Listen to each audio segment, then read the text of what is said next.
ओम शांति। आज के वरदान, बाप दादा के वरदान अपने मीठे बच्चों के प्रति। डेट 9 अगस्त 2024।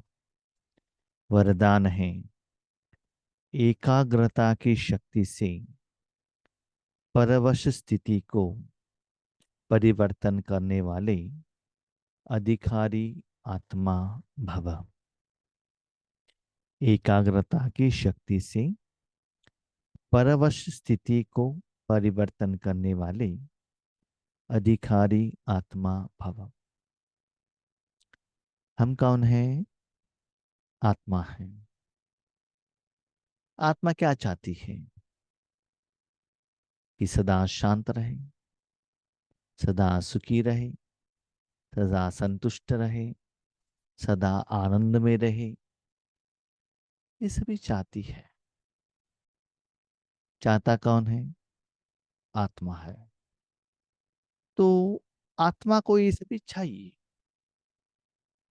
चाहिए मतलब ये कहा है,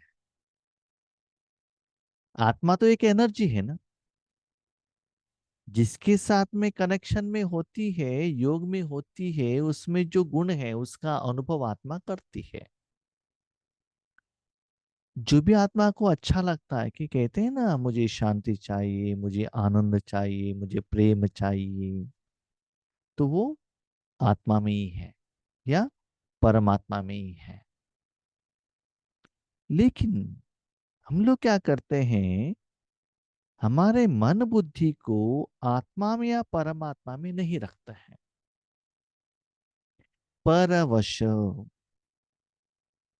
दूसरी जगह पर जिससे वशीभूत हुआ है।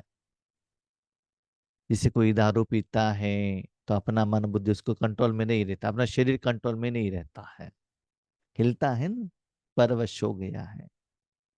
कोई साइकेट्रिक पेशेंट है, उनको भी कहते हैं परवश हो गया है। पाँव में कोई दर्द है, अब जैसे चाहो वैसे पाँव को आप हिला नहीं सकते हो, परवश हुए हो। ऐसे ही आत्मा अपने मन को ऐसे बाहर रखती है। इससे क्या होता है समझ लो। वर्तमान समय का सिचुएशन, बांग्लादेश में ऐसा हंगामा चल रहा है। बांग्लादेश का प्राइम मिनिस्टर इंडिया आए हैं प्रोटेक्शन के लिए, और थोड़ी जगह पर ऐसे बारिश हो रहा है और विदेश में युद्ध चल रहा है। तो इसके साथ आप मन रखने से क्या होता है जानते हो? भले आप कहाँ भी हो, वहां के जो आत्माएं जो दर्द का फीलिंग कर रहे हैं, उसका जो प्रभाव वायुमंडल में है, उसके साथ आप कनेक्ट होते हो। भले हजारों किलोमीटर दूर में है बांग्लादेश, या बारिश में कोई को ऐसा कुछ हादसा हुआ, उससे वहां लोग रो रहे हैं, जैसे कि केरला में हुआ, अलग अलग जगह पर हो रहा है, अलग वैरायटी। इवन नॉर्मल दुनिया में भी हर आत्मा कितना टेंशन में, बीमारी के कारण, ऑफिस में प्रेशर, घर में पति पत्नी के बीच में झगड़ा, बच्चे एजुकेशन नहीं कर रहे हैं। तो इस सभी में आप मन रखने से आत्मा परवश हो जाता है, उसका वश हो जाता है। लेकिन आत्मा वो चाहती नहीं है। जैसे कि कोई कुछ एडिक्टेड प्रोडक्ट लेता है, दारू, सिगरेट, गांजा, तो उसमें एडिक्ट हो जाता है। इसलिए बाबा कहते हैं मन को ऐसे जगह पर रखना। कहाँ रखना? आत्मा का जो अनादि संस्कार, जो आदि संस्कार है, जिसमें सिर्फ सप्त गुण है, ओरिजिनल संस्कार, उसमें ही निरंतर रखना, और वहां ही रखना, इधर उधर हिलाना नहीं। जैसे आप जानते हो, एक डॉक्टर ऑपरेशन करता है, पेशेंट को अटेंड करते हैं, तो पेशेंट कितना दर्द से आते हैं, मुख से भी रोते हैं, मन से भी रोते हैं, उनके साथ जो आए हैं, जो उनको देखने वाले, वो भी इतना दुख में रहते हैं। लेकिन डॉक्टर वो दुख के साथ कनेक्ट नहीं होता है, हो जाएगा तो पेशेंट का जो बीमारी का कारण को डायग्नोसिस नहीं कर सकता है, ठीक से ट्रीटमेंट भी नहीं दे सकता है। भले डॉक्टर के घर में बहुत समस्याएं हो, भले डॉक्टर को बीमारी हो, पति पत्नी के साथ झगड़ा हो, what ever it may be, लेकिन उस समय वो उसके साथ कनेक्ट नहीं होना चाहिए, ना स्थूल से ना सूक्ष्म से। उनका जो प्रोफेशन है ना, उसके साथ कनेक्ट होना चाहिए। ऐसे ही हम बाबा के बच्चे हैं ना, तो अधिकार से, अनुभव से, निरंतर प्रैक्टिस से अपने मन को ऐसे एक सेफ स्थिति में रखना, मन को, उससे बाहर का कोई भी परवश, कितना भी हंगामा हो, उसका प्रभाव आपके ऊपर नहीं पड़ेगा। यस बच्चे, आप जानते हो आज तन के रूप में हजारों किलोमीटर दूर में ऐसे हो रहा है, आपके सराउंडिंग में हो रहा है, जहां भी है, लेकिन मन से आप एक सेकंड में जुड़ सकते हो। फॉरेन में कोई आपके बच्चे हैं, रिश्तेदार हैं, फैमिली मेंबर हैं, उनको कुछ हो गया तो कितना आपको दुख दर्द का एहसास होता है। मन से जुड़ते हो ना। अभी वो स्थूल रूप में, तन के रूप में डिस्टेंस का फीलिंग हो रहा है बच्चे, आगे थोड़े दिन में आपके साथ सराउंडिंग में ही वैसा सिचुएशन आएगा,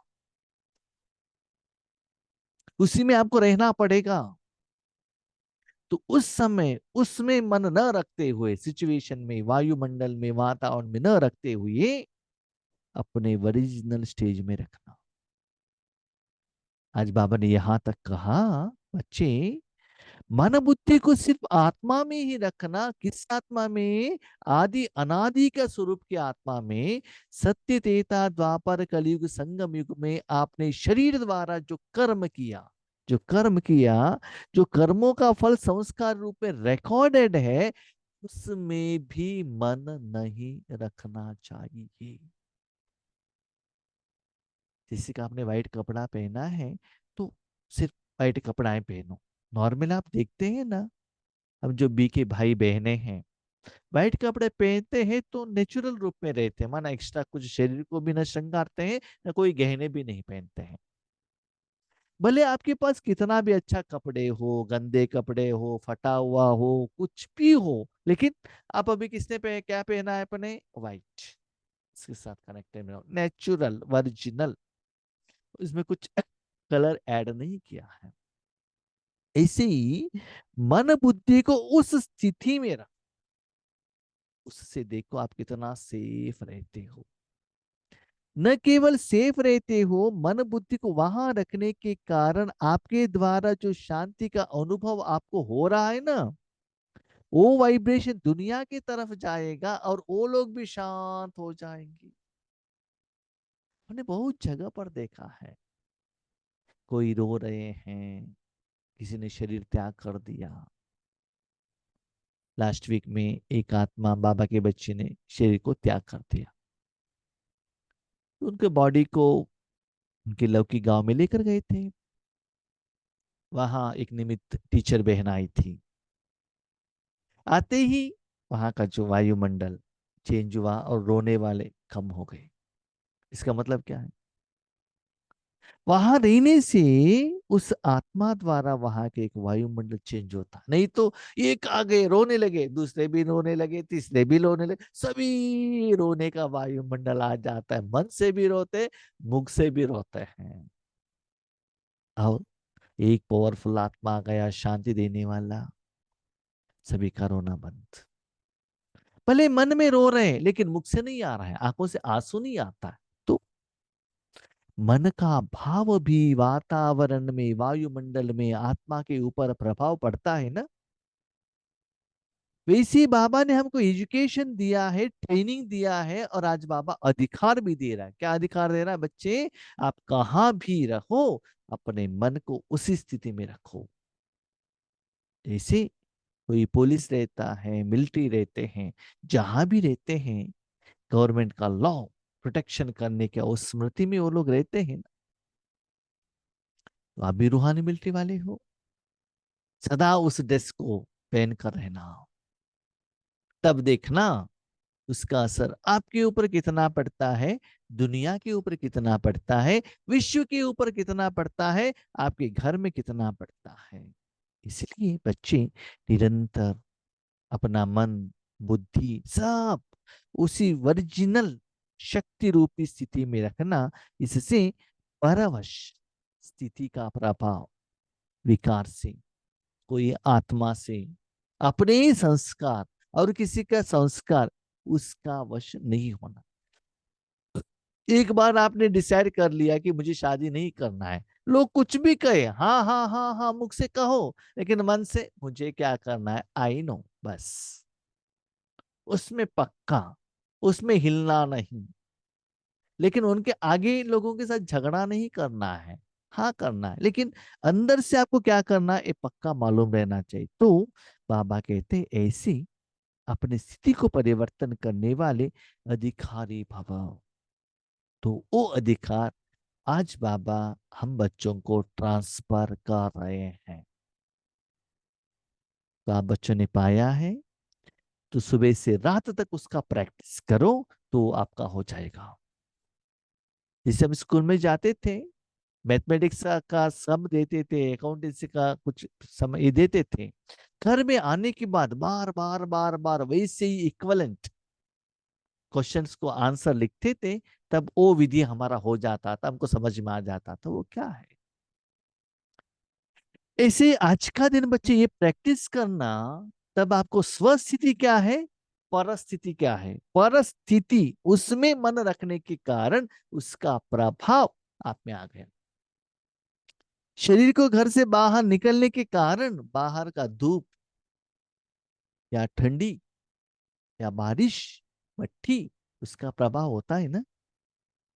ऐसे ही मन को भी वो स्थिति में रखना। हमारे माताएं इतना नाजुक रहते हैं, घर का ही पानी पीते, गर्म पानी पीते, बाहर का एक दिन पानी पी ले, इवन बिस्लरी पानी पी लिया तो भी उनका हेल्थ खराब होता है। इतना वो क्या रहते हैं, उनका बॉडी ऐसे सूक्ष्म रहता है। ऐसे ही मन को ओरिजिनल स्थिति में रखना, तब देखो बच्चे, दुनिया में कुछ भी हो जाए उसका असर आपके ऊपर नहीं पड़ेगा, लेकिन आपका ओरिजिनल स्टेज का प्रभाव उनके ऊपर पड़ेगा। यस, भले 10 लोग आपके सामने आए लौकिक में, आपको गवर्नमेंट ने पावर दिया है, आपके हाथ में गन है, लाठी है, आपने ड्रेस पहना है, बेल्ट लगाया है, अब डरेंगे नहीं। क्यों? गवर्नमेंट ने आपको अधिकार दिया है ना, उसके लिए गवर्नमेंट आपको सैलरी दिया है ना। यस, रूहानी गवर्नमेंट ने भी आपको अधिकार दिया है, तो अपनी ड्यूटी निभा रहे हो, चेक करो। ब्राह्मण अर्थात अधिकार, कौन सा अधिकार? परमात्मा में, मेरे पिता में, मेरे फ्रेंड के पास, मेरे टीचर के पास, मेरे गुरु के पास जो भी साधन है उसको लेने का मुझे अधिकार। ब्राह्मण, ब्राह्मणी जाकर जहाँ पूजा रूम में रहते हैं, उसमें जो चीज अंदर से लेकर आ सकता है ना, बाकी कोई नहीं जा सकता। भक्त तो बाहर रहेगा। ब्राह्मणों में सभी ब्राह्मण नहीं जा सकते हैं, कोई कोई तीर्थ देने वाले भी लोग रहते हैं, वो अंदर नहीं जा सकता है। तो भगवान की जायदाद का अधिकारी हम ब्राह्मण आत्माएं हैं, ऐसा महसूस होता है? या अभी भी भगतों को दूर बैठकर हाथ ऐसे जोड़कर अभी भी भगवान से मांग रहे हो? चेक करो, है ना। पत्नी को अधिकार है पति के पर्स से धन निकालने का, किसी को कुछ दान देने का, साधन देने का अधिकार है। बेटे को अधिकार है पिता का जायदाद देने का, है ना। तो भगवान ने उतना अधिकार दिया है, ले रहे हो, दान कर रहे हो, चेक करो। ब्राह्मण अर्थात अधिकारी आत्मा कभी किसी के परवश नहीं हो सकती। हम किसी का परवश क्यों होना है? हमारा पिता है, इतना धनवान है, इतना जायदाद है, हमको बाबा ने इतना अच्छा पालना दी है, तो और किसी के घर में हम क्यों जाए? उनका जायदाद हम क्यों लें? भगवान से शक्ति लेंगे उससे ही। हाँ यस, हमने कुछ बाहर वेजिटेबल लिया, फ्रूट लिया, अपना धन दे दो ना। दूसरों के आगे क्यों हाथ ऐसे करते हो? योग करो, भगवान की शक्ति द्वारा पेमेंट करो और अपने अकाउंट को सेटलमेंट करो, नया अकाउंट बनने के लिए मत देना। तो परवश मत होना, अपने स्वस्थ स्थिति में रहना, अपने कमजोर स्वभाव संस्कार के वश भी नहीं। कमजोर क्या है? किसी ने कुछ कह दिया तो बाबा मुझे रोना आता है, किसी ने कुछ कह दिया तो मुझे गुस्सा आता है। ये क्या है? कमजोरी तो है ना। कभी कभी ऐसे रोते, बाबा क्या करे, योग ही नहीं लगता है। विधि से करो ना, क्यों योग नहीं लगता है? तो देखो, अपना कमजोर संस्कार क्या है। हम योग में बैठते ही तो नींद आ जाता है, ये भी है। बाबा कहते बाकी लोगों का तो बाजू में रखो, अपना कमजोर संस्कार क्या है, उसके वश में भी नहीं होना चाहिए। न संस्कार, न स्वभाव, मेरा भाव अपने प्रति और किसी के प्रति स्वभाव के वश भी नहीं हो सकते। और अनादि आदि संस्कार की स्मृति से कमजोर संस्कार भी सहज परिवर्तन हो जाते हैं। और कोई संस्कार के साथ कनेक्शन मत रखना। अनादि आत्मा का ओरिजिनल जो सप्त गुण सदा आत्मा के साथ में रहता है। बीच में एक संस्कार क्या है? मैं शरीर हूँ, मैं स्त्री हूँ, मैं पुरुष हूँ, मैं देवता हूँ, परमानेंट नहीं रहता है ना। सत्युग में त्रेता में देवता रहेंगे, द्वापर कलयुग में देवता कहाँ से आएंगे? कलयुग में शूद्र बनेंगे तब देवता कहाँ आता है? थोड़ा समय के लिए स्त्री है, नेक्स्ट जन्म में आप पुरुष बन सकते हैं ना। थोड़ा टाइम के लिए पत्नी है, नेक्स्ट सेकंड में माँ बन सकती है ना। नेक्स्ट सेकंड में पत्नी बन सकती है ना। नेक्स्ट सेकंड में टीचर बन सकती है ना। तो कभी भी वो संस्कार क्या होता है ना, चेंज होता ही रहता है। स्वभाव और संस्कार जो अनादि क्या है, मैं आत्मा हूं, यस सदा। आदि में जब मैं आया था परम धाम से, तब भी वही था। अंत में मैं जब जाता वैसा ही था। जब मैं इस दुनिया में आया, विदाउट कपड़े विदाउट गहने आया, स्पेक्स पहन कर नहीं आया, मोबाइल लेकर नहीं आया, माँ बाप को लेकर नहीं आया। जब शरीर बाहर जाता है तो वैसा ही जाता है ना। या गहने लेकर जाता है क्या, कंप्यूटर लेकर जाता है क्या, पति पत्नी को लेकर जाते हैं क्या? नहीं है ना। जैसे आए वैसे ही गए। यस, शरीर तो थोड़ा बड़ा हो गया होगा बस। आत्मा आई पाठ की, वापस जाने के टाइम पर क्या लेकर जाती है? जिन्होंने कर्म किया कर्मों का फल लेकर जाती है ना। भले हर जन्म में वो कर्मों का फल वेरिएशन हो सकता है, लेकिन आत्मा का ओरिजिनल संस्कार कभी चेंज नहीं होता है। वो परमानेंट रहता है। तो उसके साथ कनेक्शन में रहो। एकाग्रता की शक्ति परवश स्थिति को परिवर्तन कर मालिकपन की स्थिति की सेट पर सेट कर देती है। तो एकाग्रता क्या है? एक ही समय में आत्मा का सारे कर्मेंद्रिय एक ही कर्म में स्थित होते हुए उसी कर्म का फल का अनुभव करना। आत्मा, उसका शक्ति, उसका सारे कर्मेंद्रिय, उसके पास जो भी ज्ञान है सिर्फ वही कर्म में, मन सिर्फ आत्मा में ही है बस, और कहा भी नहीं। तो वो प्रैक्टिस करो हर सेकंड में। अभी अशरीरी, अभी बिंदु में अव्यक्त, विश्व कल्याणकारी नहीं। ज्यादा समय अभी मैथमेटिक्स पढ़ रहे हो ना, सिर्फ मैथमेटिक्स में ही रहना चाहिए, सोशल स्टडीज नहीं आना चाहिए। टीवी देख रहे हो, सिर्फ टीवी देखते रहो, मोबाइल नहीं देखना है, भोजन नहीं खाना है। एक सेकंड में एक ही कर्म, आंख भी उसमें ही, हाथ भी उसमें ही, मुख भी उसमें ही, मन बुद्धि संस्कार भी उसमें ही। और उस कर्म के लिए जो ज्ञान चाहिए वही ज्ञान के साथ कनेक्टेड, बाकी किसी के साथ डिस्कनेक्टेड बस। और वही कर्मों का फल बस एक सेकंड में, एक सेकंड में हो ज्यादा समय में, एक ही कर्म में आत्मा स्थित होना और वही कर्म का फल का अनुभव करना, इसको कहते एकाग्रता। तो ऐसे प्रैक्टिस करने से आपको वो स्थिति आपको इतना खुशी देती है, परवश होना आपको अच्छा नहीं लगता है। करके तो देखो ना। हम्म। आपके हाथ में समोसा है, टीवी में क्रिकेट आ रहा है, फोन से किसी से बात भी कर रहे हो, और आगे स्टोव के ऊपर दूध भी है। तो समोसा का टेस्ट आपको पता चलेगा? नेक्स्ट खाने को मन लगेगा? नहीं है ना। बाकी सभी काम बंद करो, उससे डिस्कनेक्ट हो जाओ, सिर्फ समोसा खाओ। जीभ की तरफ अटेंशन रखो, उस टेस्ट को अनुभव करो, तब क्या लगता है, हाँ इसमें क्या टेस्ट है, क्या क्या डाला है, ऐसा टेस्ट क्यों है, इसे सोचकर और बनाते जाएंगे। इसलिए बाबा कहते हैं इस स्थिति को एकाग्रता द्वारा लंबे समय तक प्रैक्टिस करना, तब आप स्वस्थिति में रह सकते हो। स्लोगन, क्रोध ज्ञानी तो आत्मा के लिए महाशत्रु है। बच्चे, क्रोध नहीं करना। ओके, कोई संपूर्ण नहीं बने हैं, एटलीस्ट कर्म द्वारा क्रोध नहीं करना, मुख द्वारा नहीं करना। क्रोध आते ही तुरंत मन को परमात्मा में रखते हुए तुरंत उसको शांत करना, प्रैक्टिस करना।